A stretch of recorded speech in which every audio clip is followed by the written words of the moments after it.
muchas veces los mismos sacrificios que nunca pueden quitar los pecados. Entonces la Biblia es clara, la palabra de Dios es clara. Por mucho que se haga sacrificio de animales, jamás van a quitar los pecados del pecador. Es decir, la sentencia condenatoria no será quitada por mucho sacrificio que se haga. Pero entonces, ¿qué sentido tenía el sacrificio animal? ¿Para qué? Si no quitaba los pecados. Si no quitaba la condena por el pecado, entonces ¿para qué fue introducido el sacrificio? Vamos a responderlo como dice la Biblia. Hay dos aspectos que responden esa pregunta. ¿Para qué eran los sacrificios? Punto número 1, para purificación. Purificación. Ahí en Hebreos capítulo 9, verso 22. Hebreos 9, 22. Dice, y casi todo, no todo, casi todo es purificado, según la ley, con sangre. Y sin derramamiento de sangre no se hace remisión. Eso también está corroborado en Levítico 16, 15 al 16. Lo pueden leer. Entonces, ¿para qué se introdujo? Primero, para purificar. En Levítico dice que todo el tiempo el pueblo estaba impuro y eso hacía las cosas del santuario impuras. El mismo santuario se llenaba de impureza por el pueblo. Y entonces el sacrificio hacía que esas cosas, hablando del santuario, lean Levítico 16:15, purificaba el santuario. Interesante. Y el segundo aspecto por el cual se introdujo el sacrificio es recordar el pecado. Mire lo que dice Hebreos capítulo 10, verso 3. Hebreos 10, 3. Pero estos sacrificios cada año se hace memoria de los pecados. Es decir, era un constante recordatorio de que la persona que estaba ofreciendo el sacrificio era un pecador. Estaba reconociendo públicamente que era un pecador. Entonces cada vez que iba y hacía un sacrificio por los pecados, estaba reconociendo públicamente que era un pecador. Ya, eso era todo. Entonces purificaba y recordaba los pecados. Eso hacía el sacrificio.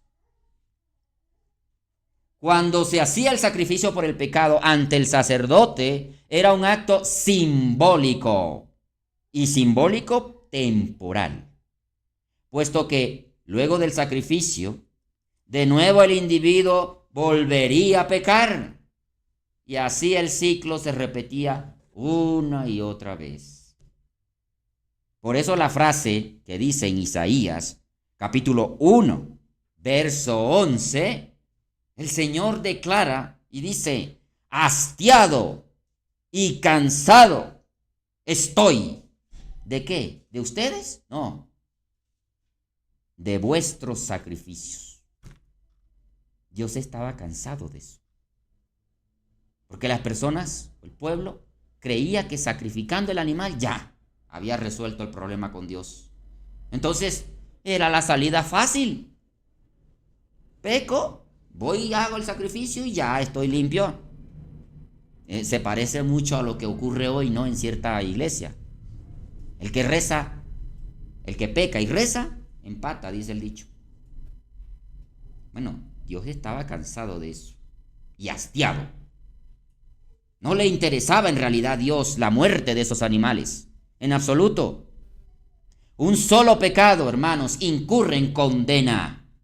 No importa el número o las veces que pequemos, no importa. Ni tampoco el tipo de pecados. Eso no tiene nada que ver. Ni el número de pecados, ni el tipo, como si existieran tipos. Porque alguien puede asegurar que matar no es lo mismo que mentir. Entonces el que mata es un pecado más grande que el que miente. Bueno, tanto el que miente como el que mata está infringiendo la ley de Dios. Por lo tanto, es un pecado igual condenable. Sino que un solo pecado conlleva la muerte. Basta un solo pecado para ser condenados. Eso lo dice Santiago 2:10. Entonces, ¿ya estábamos condenados a morir? Por la máxima que acabamos de leer, el alma que peca debe morir. Así que no había remedio, por cuanto todos pecamos, todos estamos destituidos de la gloria de Dios. Romanos 3:23. Así como Adán murió, todos debemos morir. Primera de Corintios 15:22. Nada que dependiera de nosotros podía evitar esa muerte. Nada. Ni sacrificios de animales, ni oro, ni plata, ni hechos, nada en absoluto podría revertir esa condena. Sí o sí, habría que pagar. Irremediablemente debíamos morir. La muerte no podría evitarse, porque es la paga obligatoria por el pecado. No había escapatoria, hermanos. Mucha gente también se burla con esto y dice, bueno, pero si Dios es Dios, ¿para qué introdujo esa ley para luego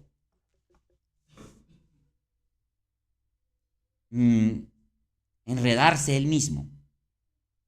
Algo así menciona la gente.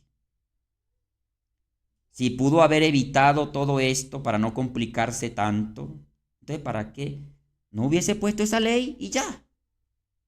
Remedio del asunto, ¿cierto? Mucha gente piensa así. Pero lo cierto es que Dios lo previó todo. Todo. Antes. Sin ley, tendríamos más detractores. Si Dios no estableciera la ley, habrían más burladores todavía. Hay burladores porque pone ley, porque no les gusta. Pero habría más detractores de Dios si no existiera la ley. Es como yo que soy profesor. Cuando en mi salón yo no impongo las normas del salón, no hay orden.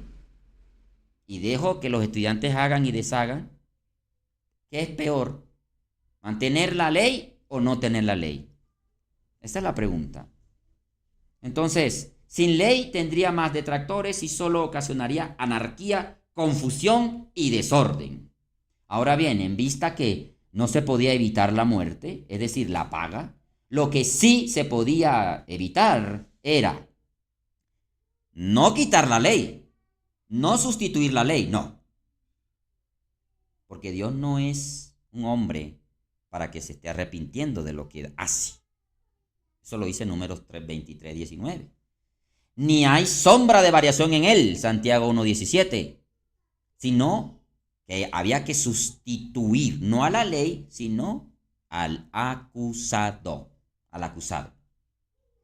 Así, no se evadía la muerte, sino, sin necesidad de cambiar la ley, no se evadía la muerte, pero sí al culpable. De manera que Dios instituyó en su infinita misericordia una ley de sustitución, pero con base en la ley de compensación. Compensación. ¿Qué es eso de compensación?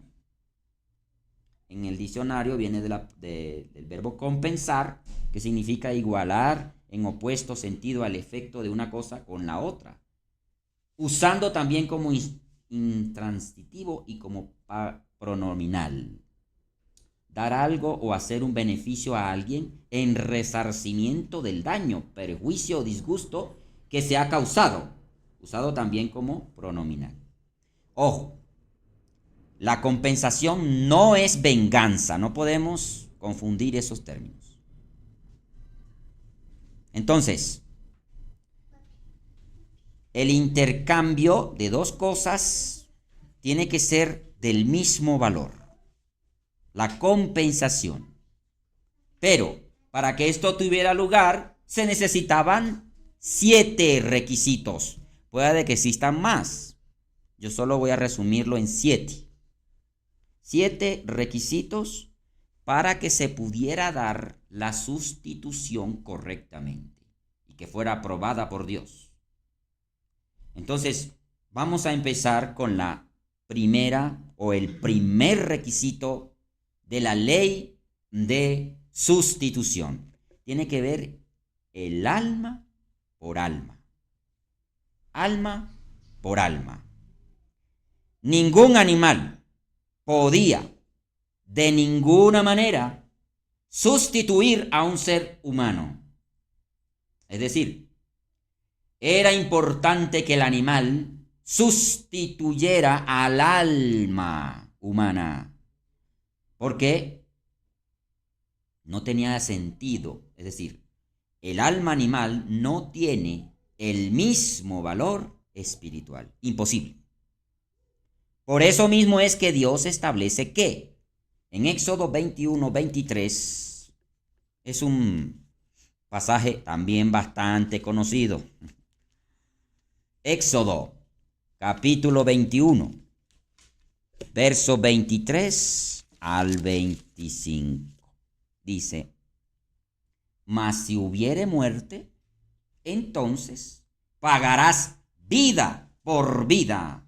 24. Ojo por ojo, diente por diente, mano por mano, pie por pie. 25. Quemadura por quemadura, herida por herida, golpe por golpe. Esto mismo lo recitó Jesucristo, porque Él lo pudo no cambiar, sino explicar mejor.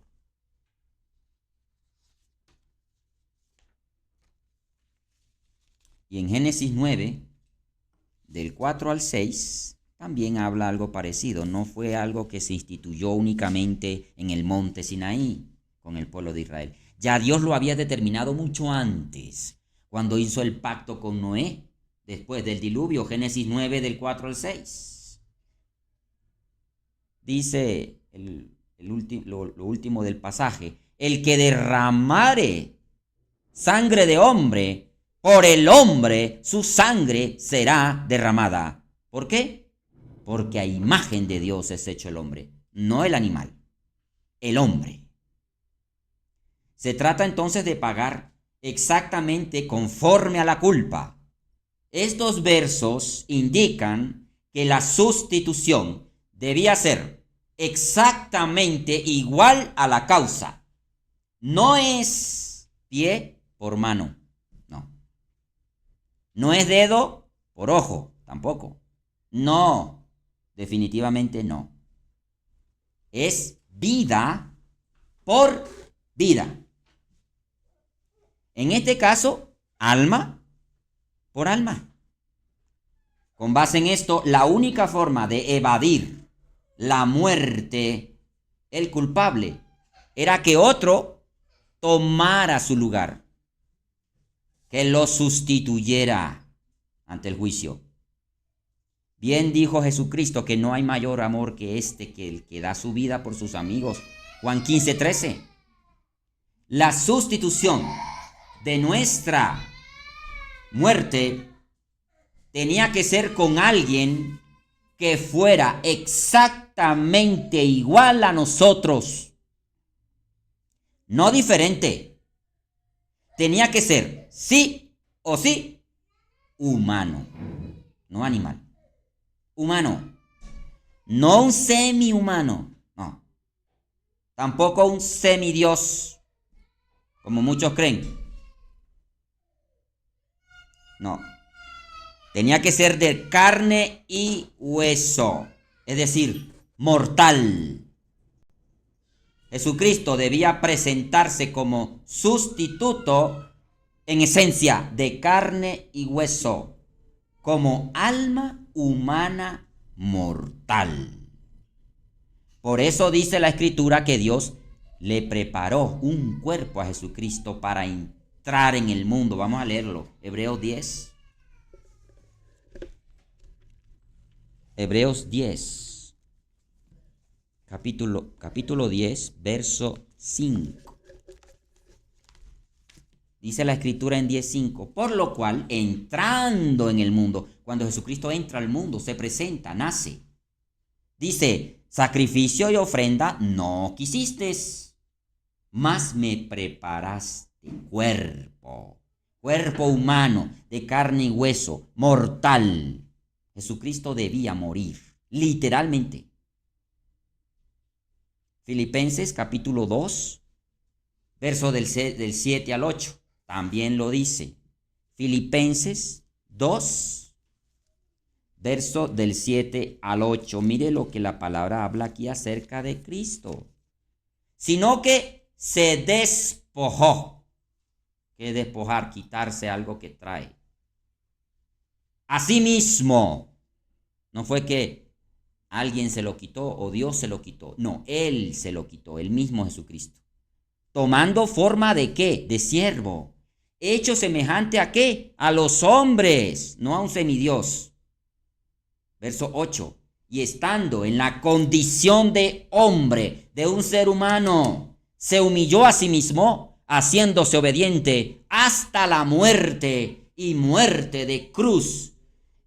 Jesucristo murió literalmente. No es como muchos piensan que su cuerpo quedó colgado ahí en la cruz y entonces su alma salió de su cuerpo y descendió a los infiernos y allá fue y le predicó a los demonios encarcelados, porque eso está en Pedro, en primera de Pedro 3:19. No. Ahí dice que fue vivificado en espíritu y fue y predicó. Pero es obvio que eso tuvo que haber pasado luego de ser resucitado, porque él fue resucitado a un cuerpo espiritual. Pero recordemos la sentencia condenatoria. Alma. Quiere decir que el alma muere. Y Jesucristo tenía que morir por todos nosotros. Es decir, para poder sustituir realmente el alma humana, su alma tenía que pagar.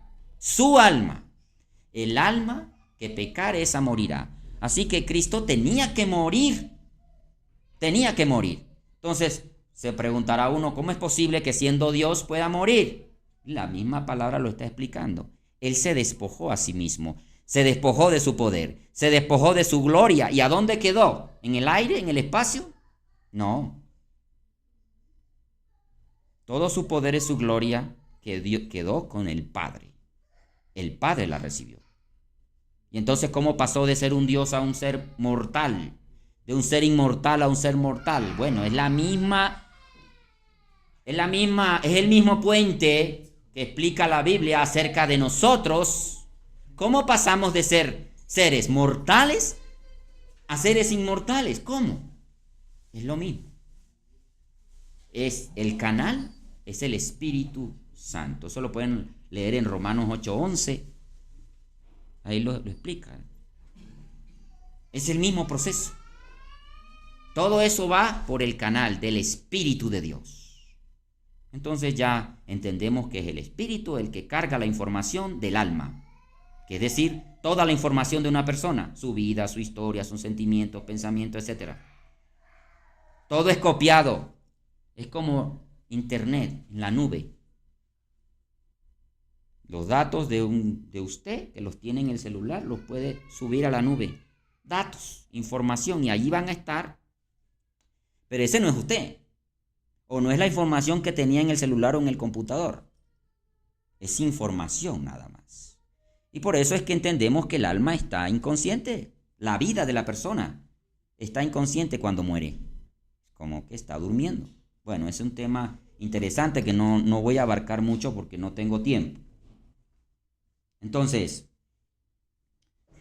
ese como primer requisito, alma por alma. Ahora, segundo requisito para la ley o para la sustitución aprobada por Dios. Segundo, inocente. El sacrificio animal estaba relacionado a una especie de imputación de la transgresión o violación de la ley a través de la imposición de las manos. A los animalitos que iban a sacrificar tenían que poner las manos en su cabeza. Estaba transfiriéndole la culpa al animal. Eso está en Levítico. Entonces, un animal de ninguna manera puede ser pecador. No tiene conciencia de pecado. Es un animal inocente por su condición. No tiene conciencia de pecado, del bien y el mal.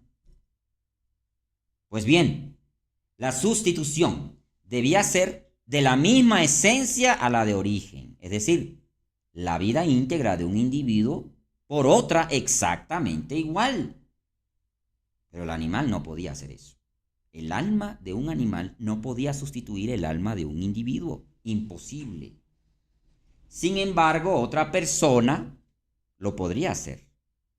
Otra persona podía morir, dar su alma en rescate por otra alma, ¿sí? Porque eran igual en naturaleza, dos seres humanos.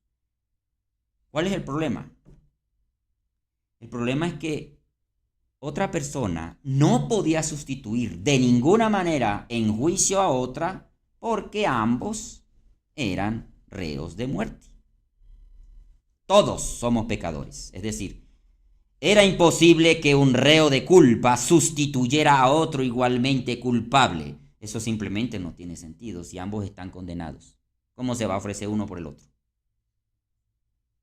Hay una escritura en Salmo 53:3 que lo conocemos todo. Dice, cada uno se había vuelto atrás, todos se habían corrompido. No hay quien haga lo bueno. No hay ni siquiera uno, desde el primer hombre hasta el último que van a nacer. Todos pasan por eso. El pecado, la desobediencia a las leyes de Dios. No hay nadie que se salve de eso. Por tanto, era necesario que quien nos sustituyera no estuviera en la misma condición, es decir, no fuera reo de la culpabilidad, no contaminado y sin relación con el pecado, y por tanto, sin condenación alguna. En otras palabras, inocente. Y el único ser humano que ha pisado esta tierra y ha vivido como humano, igual que nosotros, pero sin pecado, ha sido lógicamente Jesucristo. ¿Cómo podemos creer en eso? Ahí están los testigos. Los testigos que conocieron a Jesús personalmente. Uno de ellos es Pedro, primera de Pedro 2:2. Y Pedro lo testifica él mismo. Primera de Pedro 2:2. Y hay más versículos que lo dicen. Pero ese en particular me gusta.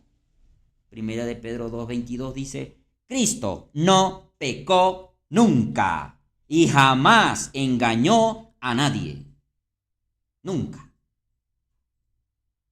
Es más, cuando Jesucristo estaba en el juicio ante el concilio, le pegaron. Y él le dice, si he dicho algo que te ha ofendido, o he dicho algo mal, entiendo que me pegues, pero si no he dicho nada mal, ¿por qué me pegas? El mismo Cristo lo dice. Así que él no pecó de ninguna forma. Y eso es algo que tenemos que creer nosotros. Tercer requisito para que se pueda dar la sustitución. Tiene que ser una ofrenda voluntaria. Una ofrenda voluntaria. En los sacrificios, el dueño del animal era quien lo ofrecía. Obviamente el animal a sí mismo no. Es decir, era una especie de obligación. El animal no podía oponerse a eso. No era consciente del hecho y por tanto inocente de aquella imputación que le estaban haciendo. Lo estaban cargando de un pecado que nunca hizo. La sustitución de ninguna manera podía ser otorgada a dedo a nadie. Tú vas a ser el sustituto de aquel. No.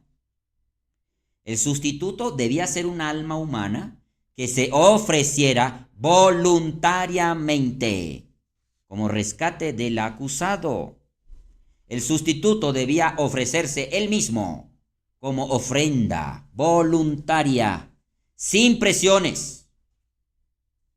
No era que Dios lo obligara, no. No podía tener presiones de ningún tipo, ni obligaciones, sin miedos, sin temores, sin amenazas o condiciones, y mucho menos hacerlo por ignorancia, sino que debía tener plena conciencia de lo que iba a hacer, tener el conocimiento de causa completa del paso que iba a dar, es decir, los riesgos y las consecuencias de ello, su implicación directa con la muerte. Dicho de otra manera, el alma debía ser consciente de los alcances mortales de su decisión personal y el motivo que justificara esa decisión. ¿Por qué lo va a hacer? ¿Cuál era el motivo? Bueno, en realidad el motivo sería única y exclusivamente amor puro. No hay otra. ¿Por qué alguien se iba a ofrecer morir por otro sin ser culpable de nada? De por medio tenía que estar el amor. Nada de obligaciones. Es decir, tenía que ser consciente totalmente del paso que estaba dando. Sabía que iba a morir. Tenía que hacerlo por amor, nada más. Un amor sincero, puro, en rescate por el culpable. No existía otra forma. Ningún ser humano es capaz de hacer tal hazaña. Si acaso puede morir por alguien a quien ama, o por alguien que considere, entre comillas, bueno. Pero Jesucristo lo hizo por todos, tanto buenos como malos. Ahí está la cita, Juan 10, capítulo 10, verso 17. El Evangelio de Juan, capítulo 10, verso 17. Aquí está Jesucristo dando testimonio. ¿Cómo lo hizo?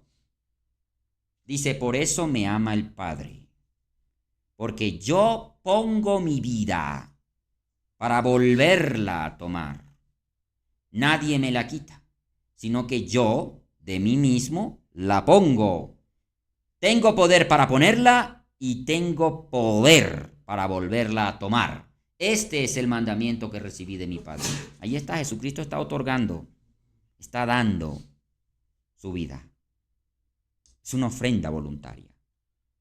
Y en Hebreos, capítulo 10, volvemos allá a Hebreos, capítulo 10, versículo 6, aquí está citando el Salmo 40, del 6 al 8, que dice, Hebreos 10, 6, holocaustos y expiaciones por el pecado no te agradan. Entonces dije, he aquí vengo, oh Señor, para hacer tu voluntad.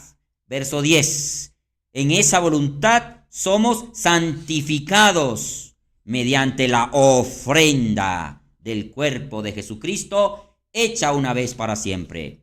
Y en Hebreos capítulo 9, ahí mismo, Hebreos 9, verso 14 dice, cuánto más la sangre de Cristo, el cual, mediante el Espíritu eterno, se ofreció a sí mismo, sin mancha a Dios, limpiará vuestra conciencia de obras muertas para que sirváis al Dios vivo. Tremendas palabras de la Biblia. Es así como Cristo se ofreció él mismo, voluntariamente. Jesucristo lo hizo para expiar el pecado de la humanidad. Fue en realidad una sustitución por nosotros que merecíamos la muerte por nuestros pecados. Entonces, vamos ahora al cuarto requisito para que exista la sustitución aprobada por Dios. Una vez y para siempre. Una vez y para siempre. Los sacrificios en el santuario eran cíclicos. Tenían que ser repetitivos para expiar la culpa, ya que una vez que se presentaba un animal ante el altar, este cubría simbólicamente las culpas, pero solo por un tiempo determinado, en que transcurría hasta el siguiente sacrificio. De manera que en cada ocasión el animal era diferente. En cada individuo todas las veces que lo presentaba. Esto era una clara indicación que el sacrificio no podía sustituir verdaderamente a los pecadores, pues bastaría con una sola muerte para expiar la culpa por el pecado. Pero era imposible, por la misma causa del impedimento de sustitución que ya vimos. Es decir, el alma del animal nunca podía sustituir al alma humana. Solo servía como un recordatorio de su estado. Sin embargo, Jesucristo solo necesitó morir una sola vez para que fuera acepto ante el Padre. Hebreos capítulo 9,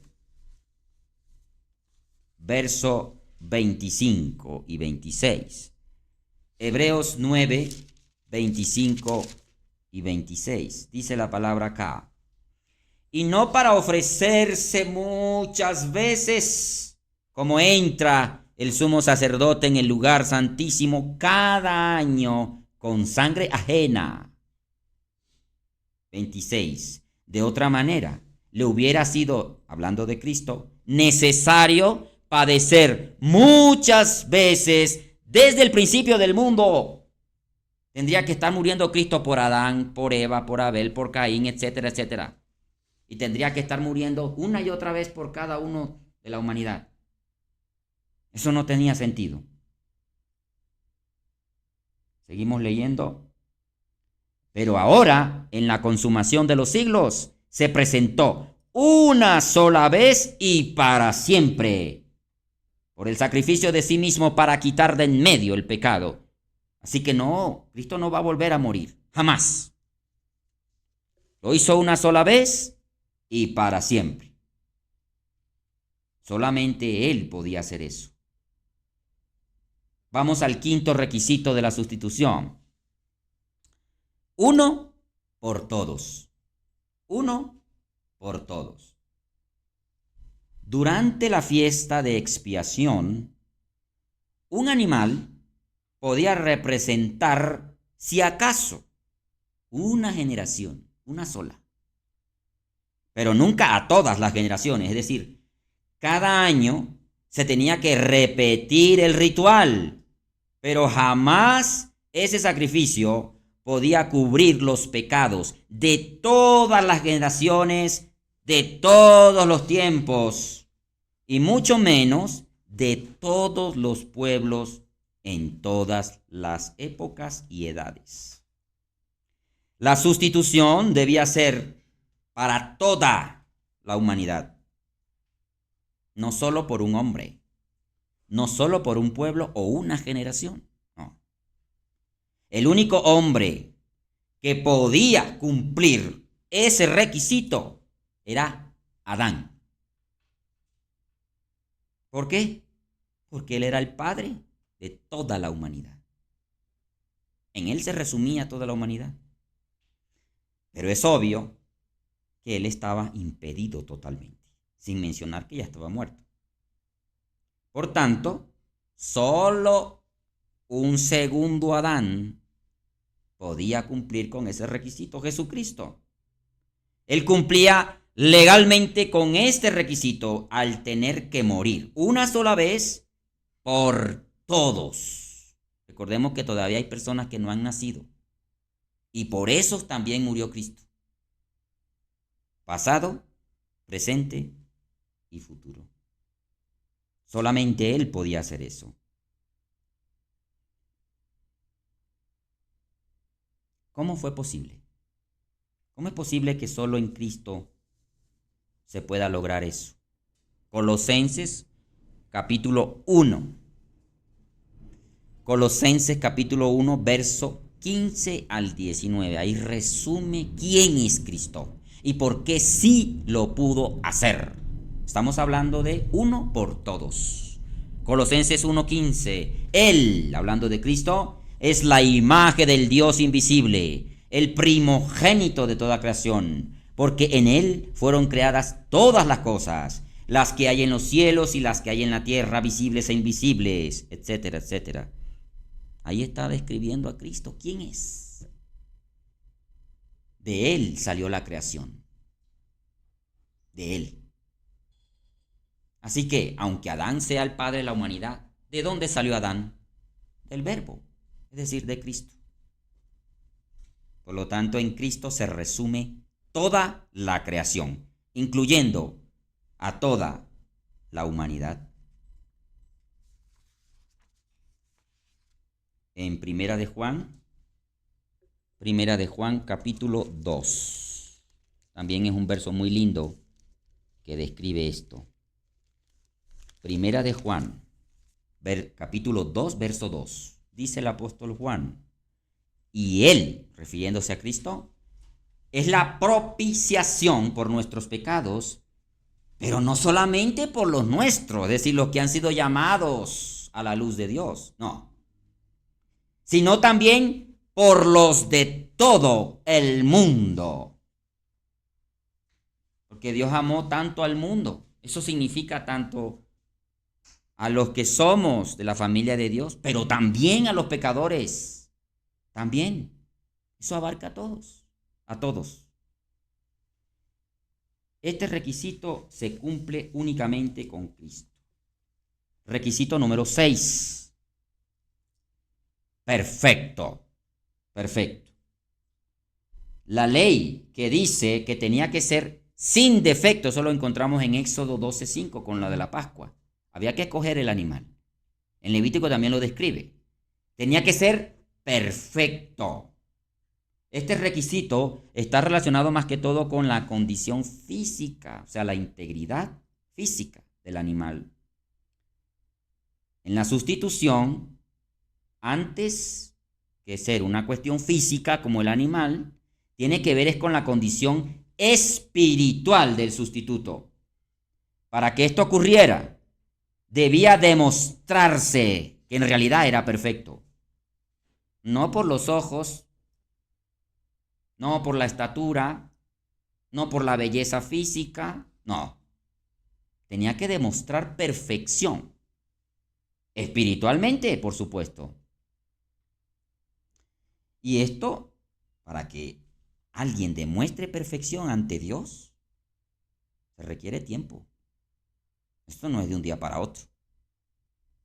Dios no va a tildar o señalar o describir a una persona como perfecta si no lo ha demostrado. No tiene sentido. Entonces, el que va a sustituir a la humanidad, en este caso Jesucristo, tenía que ser perfecto. ¿Y cómo lo va a demostrar? Con una vida de obediencia. Entonces no podía ser un niño. Jesucristo no se podía entregar a muerte siendo un niño. Tampoco un joven o adolescente. Tenía que ser un adulto con una madurez mental y espiritual. En Cristo tenía que cumplirse toda la justicia de Dios y ser un verdadero hijo, perfecto, en obediencia y fidelidad. Hebreos capítulo 5. Mire lo que dice aquí. Hebreos, cuando era más joven leía este versículo y no lo entendía muy bien, pero gracias a Dios ya lo tengo claro. Hebreos capítulo 5, verso del 7 al 9. Y Cristo en los días de su carne, cuando estuvo acá con nosotros, ofreciendo ruegos y súplicas con gran clamor y lágrimas al que lo podía librar de la muerte. Claro, era una angustia que tenía Cristo. Fue oído a causa de su temor reverente, bien como el sermoncillo de don Jesús. Jesucristo también tuvo miedo a morir. Y aunque, versículo 8, era hijo, por lo que padeció, aprendió. Interesante. ¿Cómo siendo el hijo de Dios aprendió? ¿Aprendió qué? La obediencia. Verso 9. Y habiendo sido perfeccionado, ¿luego acaso no era perfecto? Era perfecto, pero había que perfeccionarse en algo importante, que era la obediencia. Vino a ser autor de eterna salvación por todos los que le obedecen. Así que Jesucristo, como dice la Biblia, al cumplir 30 años, ya había demostrado obediencia a las leyes de Dios. Totalmente. No había duda para Dios de que Jesucristo cumplía con ese requisito. Y no solamente para Dios, para todos los hombres. ¿O qué tacha? ¿Qué persona es capaz de tachar a Cristo con un pecado? Que levante la mano y lo diga. Nadie. Nadie. Vamos ahora al último requisito, el número 7. Muerte por derramamiento de sangre. Un requisito para hacer sustitución. Muerte por derramamiento de sangre. En la medicina se entiende la muerte de Cristo como un shock hipovolémico. Es importante tener en cuenta que el derramamiento de sangre, como dice la Biblia, degollar, debía ser la única causa de la muerte del animal. Importante. No podía haber otra causa, ni por estrangulamiento, ni por ahogo, ni por enfermedad, ni por vejez. Bueno, está viejo, vamos a sacrificarlo. No. Ni por contusión, ni por muerte traumática. El animal recibió un golpe, se va a morir, vamos a sacrificarlo antes que se muera. No. Ni por suicidio, ni por otra situación patológica, porque el dueño del animal podía saber que el animal padecía una enfermedad, pero no se veía. La muerte no podía ser por causas internas al propio organismo o causas desconocidas. Era necesario que la muerte fuese única y exclusivamente por derramamiento de sangre. Eso se lograba degollando al animal, puesto que el animal puro e inocente debía sustituir al culpable de una forma transparente y sin engaños, porque el sacerdote no sabía en qué condición venía el animal. Así que quien lo presentaba podía estar engañando. Cristo debía padecer hasta derramar su sangre, pues finalmente es la sangre, hermanos, es la sangre la que representa la vida, es decir, al alma.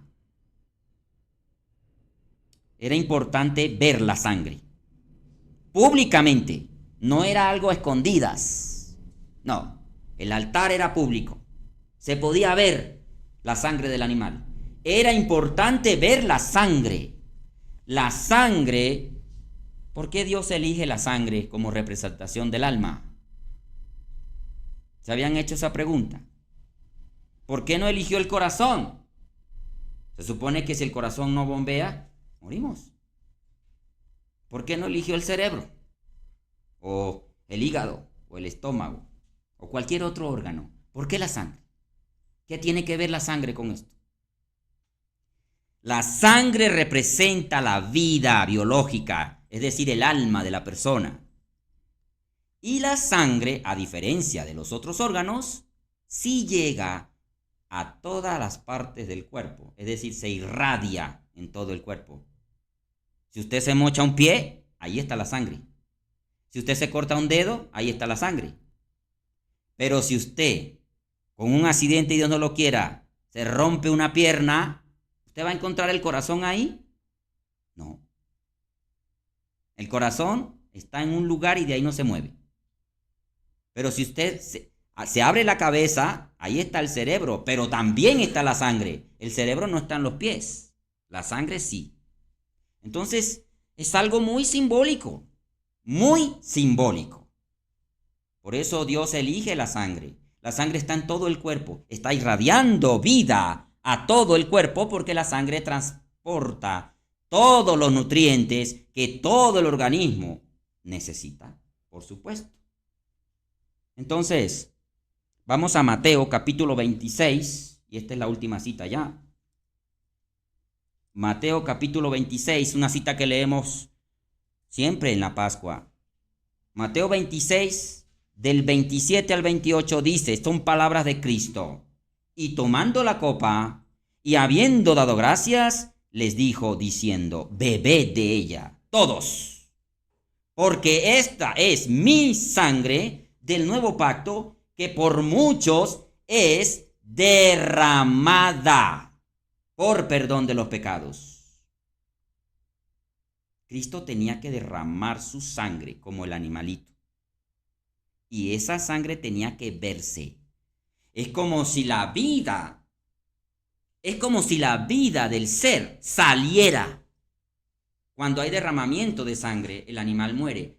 La sangre sale, su alma sale. Es decir, se puede ver. Se puede ver la vida saliendo del cuerpo. Era necesario que Cristo muriera y que su sangre saliera de su cuerpo. Es como si su vida estuviera saliendo de su cuerpo. Y todo el mundo tenía que ver eso.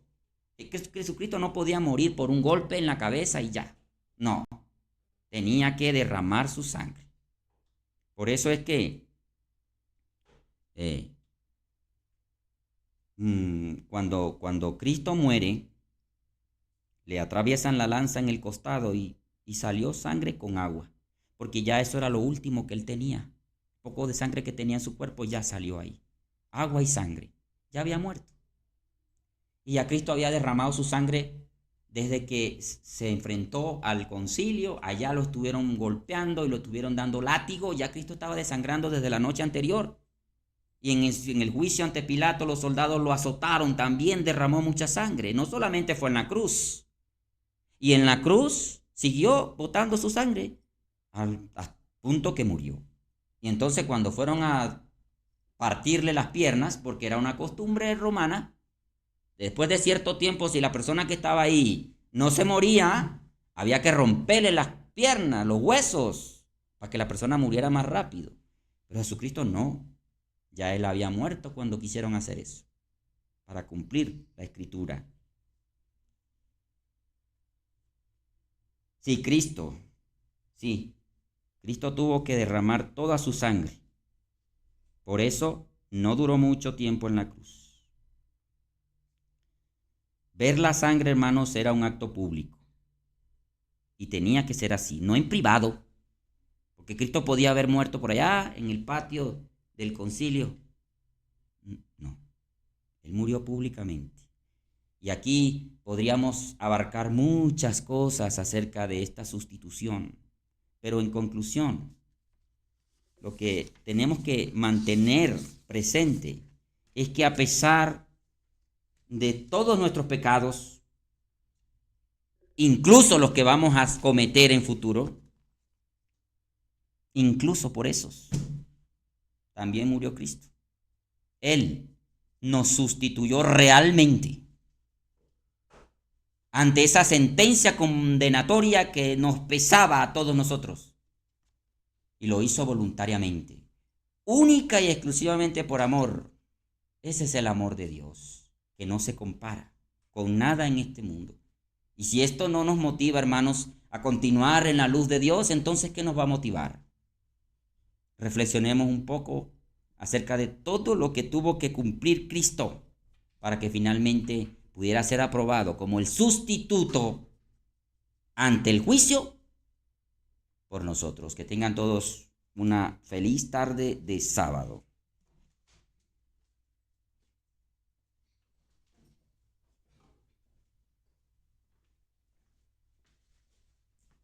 Muchísimas gracias, hermano, por ese mensaje. Vamos a ponernos en pie, por favor. Vamos a terminar los servicios con alabanza, cantando el himno número 31.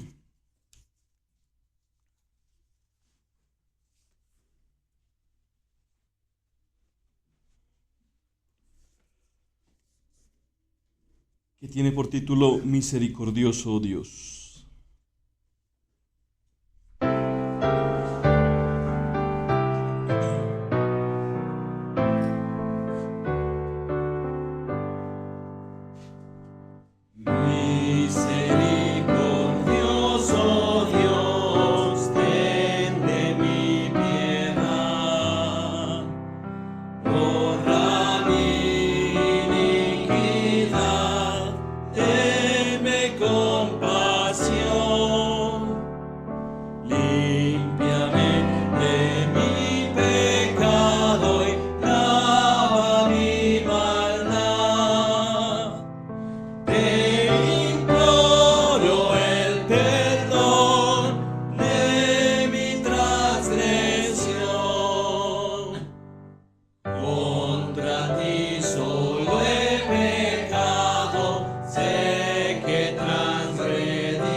Señor misericordioso, Padre Santísimo, te queremos dar gracias, Padre, porque nos permites tener este reposo, Señor, nos permites desconectar del mundo, Señor, estar aquí reunidos para adorarte, para aprender más sobre tu camino, Padre. Gracias por los mensajes que tuvimos hoy, Señor. Ayúdanos a tener presente, Padre, que tú eres nuestra roca, nuestra fortaleza. Eres el que nos lleva de la mano, el que nos carga, Señor, en los momentos difíciles, en los momentos complicados, en los momentos de temor, Señor. Ayúdanos a poner nuestras cargas sobre ti, a tener presente siempre, Señor, que el apoyo verdadero que tenemos en este mundo es el tuyo, Padre. Gracias, Señor, porque nos revelas tu verdad, porque nos permites conocer este camino, Señor, conocer el sacrificio que hizo tu Hijo Jesucristo por todos nosotros, Señor. Ayúdanos a darle el valor que merece ese sacrificio. Ayúdanos a buscar mejorar, Señor, cada día en nuestra vida, en nuestro camino, a tomar mejores decisiones, Señor, a ser imitadores de tu Hijo Jesucristo, Padre. Gracias, Señor, porque tu verdad nos libera de la esclavitud, Señor, del pecado, nos libera de este mundo de maldad. Gracias, Padre, porque tú eres quien nos bendice de múltiples formas, Señor.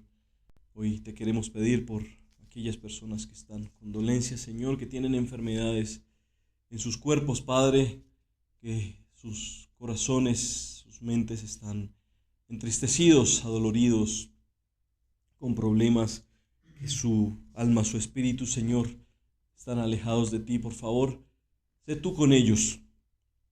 Sé tú, nuestro Padre sustentador, nuestro Padre amado, nuestro doctor, nuestro benefactor, Señor. Permite que esta semana que viene sea buena para cada uno de nosotros, Señor, que nuestros planes salgan bien poniéndote a ti primero por sobre todas las cosas, Señor. Bendice los alimentos que vayamos a consumir ahorita en cada una de nuestras congregaciones. Gracias nuevamente por la bendición que nos das y te pedimos estas cosas en el nombre de tu Hijo amado Jesucristo. Amén. Amén. Voy a invitar a nuestros oradores de hoy para que pasen al frente y puedan tal vez responder alguna de las preguntas que puedan tener nuestros hermanos aquí presentes y también vía online.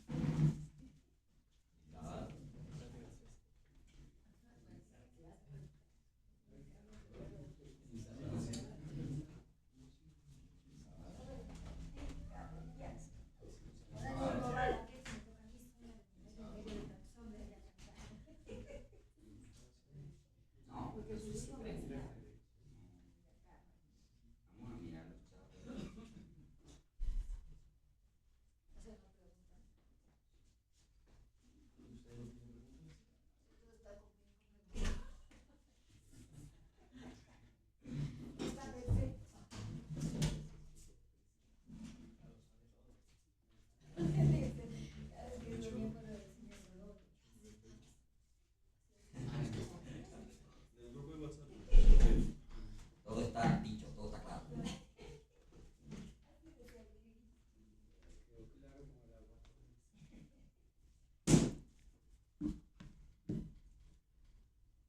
¿No? Bueno, mis hermanos y hermanas, si no hay preguntas hoy, les agradecemos mucho por la conexión. Esperamos que tengan un muy feliz resto de sábado y una muy feliz semana. Abrazos para todos y que estén muy bien.